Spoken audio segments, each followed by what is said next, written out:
Yes, good morning all of you. Good morning. Today we are going to learn about the skills of communication. In the previous classes we have learned listening skills, reading skills and today we will learn the writing skills.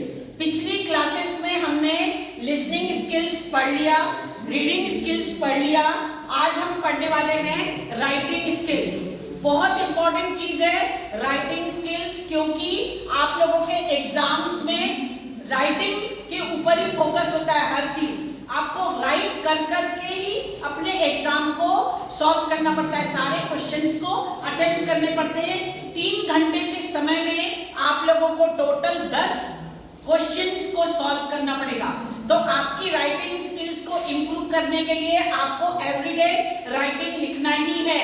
और writing के मैं फायदे पहले भी बता चुकी हूँ कि राइटिंग से हमें हमारी स्पीड बढ़ती है, राइटिंग से हमारी हैंडराइटिंग सुधरती है, राइटिंग से हमारी मेमोरी में फिक्स हो जाता है और राइटिंग से हमारा रिकॉर्ड बन जाता है।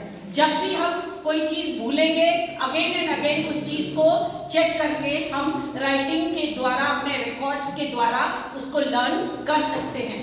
तो आज हम राइटिंग स्किल्स में ये पढ़ने वाले हैं कि राइटिंग स्किल्स के 4 स्टेजेस होते हैं, मेन इंपॉर्टेंट 4 स्टेजेस होते हैं जिसके द्वारा हमारी राइटिंग स्किल्स इंप्रूव होती है। जैसे हमने पहला स्टेज है हमारा प्लानिंग स्टेज, दूसरा है ड्राफ्टिंग स्टेज, तीसरा है एडिटिंग स्टेज, चौथा है रिवाइजिंग स्टेज। यानी कि अगर हम कोई चीज लिखने वाले हैं तो सबसे पहला जो स्टेज है प्लानिंग स्टेज होता है, जो कि हमें प्लान करना पड़ता है कि हमें लिखना क्या है, हम कौन सा सब्जेक्ट लिखने वाले हैं। हम लिखने में हमने प्लानिंग स्टेज में हमने देखा हम क्या लिखेंगे, हमको हमारा लिखने का जो टॉपिक होगा कुछ तो हमने सोचेंगे ना। पहले हम प्लान करेंगे कि हमें क्या लिखना है, क्या लिखना है। वो चीज अगर आपने प्लान कर लिया इसका मतलब आपकी प्लानिंग परफेक्ट हो रही है और आपने हाफ वर्क कर लिया। यानी कि आप क्या पढ़ेंगे, क्या लिखेंगे, उस चीज को क्या व्हाट यू विल राइट, पहला प्लानिंग का पहला पॉइंट है। दूसरा है कैसे लिखेंगे, आप उस चीज को कैसे लिखेंगे, टाइप करके लिखेंगे, हैंड रिटन लिखेंगे, कैसे लिखेंगे, हाउ यू विल राइट। तो दूसरा चीज हमारा है हाउ, ठीक है ना। और तीसरा है हमें ये मालूम होना चाहिए प्लानिंग में कि हम पिक्चर के द्वारा लिख रहे हैं या हम पोएट्री लिखने वाले हैं या हम टेक्स्ट लिखने वाले हैं, क्या लिखने वाले हैं। हमें उस चीज के बारे में पूरी जानकारी पहले से ही कलेक्ट करके रख लेना है और वो चीज हमने हमारी प्लानिंग वाली स्टेज में आती है। तो हमारी प्लानिंग के तीनों स्टेज में what, how and which type of you will text और पिक्चर और write poetry you will write. तो ये हमारी प्लानिंग स्टेज के 3 पॉइंट्स होते हैं। उसके बाद है हमारा ड्राफ्टिंग स्टेज, यानी कि जब हमने प्लान कर लिया कोई चीज तो अब हमारा सेकंड स्टेज में आएगा ड्राफ्ट। हम ड्राफ्टिंग करते समय हम पहले सोचेंगे कि पहले हमें इंट्रोडक्शन लिखना है। हमने सबसे पहला पॉइंट हमें इंट्रोडक्शन लिखना है। इंट्रोडक्शन के बाद हमें एक डायग्राम वगैरह उसी से रिलेटेड, इंट्रोडक्शन से रिलेटेड कोई डायग्राम बनाएंगे। जैसे हमने कोई टेक्स्ट का, हमने कोई एग्जाम में हमारा एक सवाल आया तो हमने प्लानिंग कर लिया कि हमको ये सवाल बहुत अच्छी तरह से आ रहा है तो हमने पहले हम इस सवाल को अटेम्प्ट करेंगे। तो उस पर अटेम्प्ट करने से पहले आपने प्लानिंग तो कर लिया, प्लानिंग करने के बाद आपने पहला इंट्रोडक्शन लिखेंगे ना। पहले आप कोई भी आपने सवाल का जवाब लिखना चालू करेंगे तो आप इंट्रोडक्शन लिखेंगे।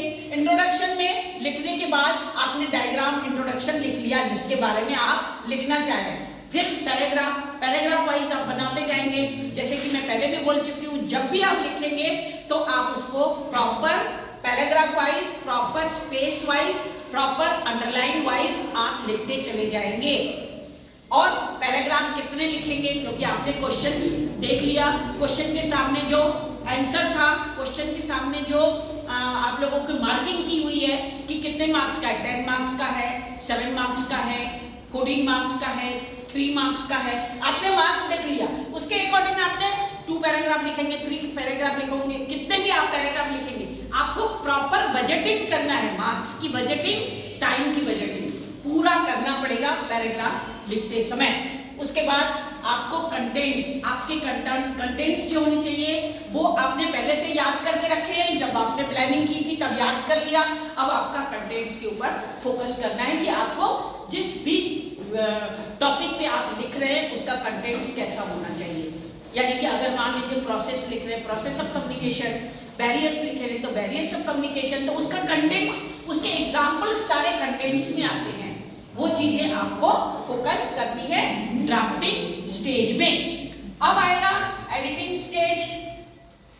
अब एडिटिंग स्टेज में क्या होता है, हम देखते हैं कि हमने जैसे मान लीजिए कोई हमारे पास समय हमारे पास लिमिट रहता है, तो अगर हमने सारी चीजें मान लीजिए हमने समय के अनुसार हमने पूरा कर दिया, अब हम देखेंगे कि हमारा थोड़ा सा कहीं कुछ छूटा तो नहीं, कोई चीज हमारी छूटी तो नहीं। तो एडिटिंग वाले स्टेज में आते समय थोड़ा ग्रामर वगैरह पे थोड़ा ध्यान देंगे। ग्रामर पे दे दिया, पंक्चुएशन कहीं कॉमा छूट गया और फुल स्टॉप छूट गया, इन्वर्टेड कॉमा, अंडरलाइनिंग छूट गई, आपने उस चीज को ध्यान देंगे। किसी की स्पेलिंग तो मिस्टेक नहीं हो गई, वो आपको सारी चीजें आपकी एडिटिंग की स्टेज में आएगी। उसके बाद आपको जब एडिटिंग कंप्लीट हो जाएगी तब आपको रिवाइजिंग स्टेज देखना है। सारे हमने पूरा अटेम्प्ट कर लिया, सारी चीजें हमने लिख ली, अब हम थोड़ा रिवाइज करके देख लेते हैं कहीं कुछ छूटा तो नहीं। उसमें हमने रीड्राफ्ट कर सकते हैं, अगर कोई चीज छूटी है तो हम ड्राफ्टिंग वाली स्टेज में, अगर मान लीजिए कोई पॉइंट छूट गया, कोई हमने डायग्राम छूट गया, कोई लाइनिंग छूट गई, तो हमने उस चीज को रीड्राफ्ट कर लेंगे। रीड्राफ्टिंग के बाद उसको फिर री एडिटिंग, उसमें ऐड कर लेंगे कोई चीज, कोई छूट गई है तो हमने उस चीज को एडिट कर लिया। एडिट हमें कोई मान लीजिए कोई भी पॉइंट छूट गया तो हम उसमें एडिट कर लेंगे। तभी मैं बोलती हूँ आपको प्रॉपर स्पेसिंग रखते हुए रखना है। जब भी आप कोई चीज प्रॉपर स्पेसिंग करते हुए, प्रॉपर गैप देते हुए आप लिखेंगे ना, तो मान लीजिए रीड्राफ्टिंग और री एडिटिंग में आपको कुछ ऐड करना पड़ा तो आप उसमें चीजों को ऐड कर सकते हैं क्योंकि आपके पास स्पेस है ऑलरेडी। तो वो चीजें आती है रिवाइजिंग स्टेज में, ठीक है। और लास्ट में हमने देख लिया, अपना प्रूफ निकाल लिया, प्रूफ रीडिंग के द्वारा हमने पूरा चेक कर लिया कि हमने सारी चीजें लिखी है। तो ये 4 स्टेज अगर आपने राइटिंग स्किल्स के क्लियर कर लिए तो definitely you will write nice answers in your questions. जब भी आप कोई क्वेश्चन का आंसर लिखेंगे या कोई आप राइटअप लिख रहे हैं, किसी में आपको पोस्ट करना है कोई चीज, आपको हर चीज का ध्यान रखते हुए अगर आप चीजों को लिखेंगे तो कभी मिस्टेक मेल करेंगे, किसी को ईमेल करते हैं, कभी किसी को तो हमने चेक करते हैं ना, उसको चेकिंग करना है, रिवाइजिंग जरूर करना है कि हमने कुछ गलत तो नहीं लिखा। कोई चीज हमने गलत लिखी है तो जल्दी से री एडिटिंग कर लिया, रीड्राफ्टिंग कर लिया, बाद में हमने प्रूफ रीडिंग के द्वारा उसको देख लिया। तो मैं समझ रही हूँ आप लोगों ने सारी चीजें, 4 stages of writing skills, you understand all this things. तो please if you have not subscribe my channel till now then please subscribe right now, and अगले वीडियो में फिर हम मिलते हैं स्पीकिंग स्किल्स के साथ। Thank you very much.